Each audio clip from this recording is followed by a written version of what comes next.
ஆண்டவரிடம் கொள்ளுகின்ற அச்சமே ஞானத்தினுடைய தொடக்கம். அவரிடம் நம்ம அச்சம் கொள்கின்ற பொழுது அந்த ஞானம் நம்மை வழிநடத்தும். அந்த ஞானம் ஆண்டவராகவே நம்மோடு இருக்கும்.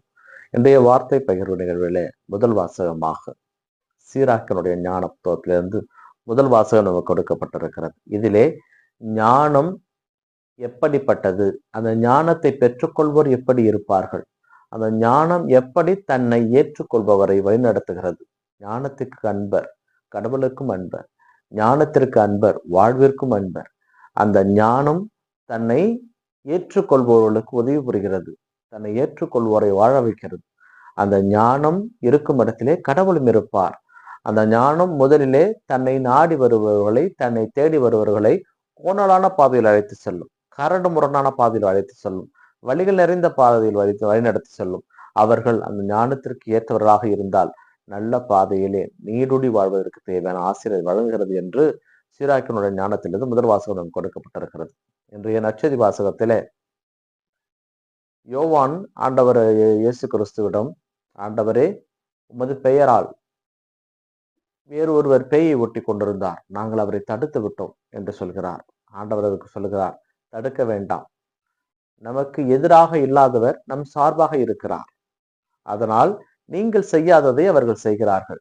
எப்பொழுதுமே நம்முடைய சித்தாந்தங்களை ஏற்றுக்கொண்டு ஒருவர் செயல்படுகிறார் என்றால் அவர் நமக்கு எதிரானவர்கள் அல்ல. அதை நாம் புரிந்து கொள்ள வேண்டும். பல வேளைகளிலே, இன்றைய காலகட்டங்களிலே மனிதன் ஒருவனை ஒருவன் அடித்து கடித்து விழுங்குவதுதான் மிகப்பெரிய ஒரு பாவ செயலாக இருக்கிறது. ஒருவனை போல இன்னொருவன் இருக்க வேண்டும் என்று ஆசைப்படுவது தவறில்லை. ஆனால் நம்முடைய குணநலன்களை மறந்துவிட்டு அவனை போல இருக்க விரும்புவதுதான் மிகப்பெரிய மானக்கேடான செயல். கடவுள் எல்லாருக்கும் ஒரு தனிப்பட்ட ஒரு அழகை கொடுத்திருக்கிறார். ஒரு மனிதனை போல இன்னொரு மனிதன் இருக்கவே முடியாது. எப்படியா இருந்தாலும் ஒரு சில மாற்றங்கள் இருக்கும். அதனால் இல்லாத மனிதனையே கற்பனை செய்து கொண்டு அவனைப் போலவே மொட்டை அடித்துக் கொள்வது, அவனைப் போலவே பேசுவது, அவனைப் போலவே நடப்பது என்றால் நம்முடைய தனித்துவம் எங்கே போனது?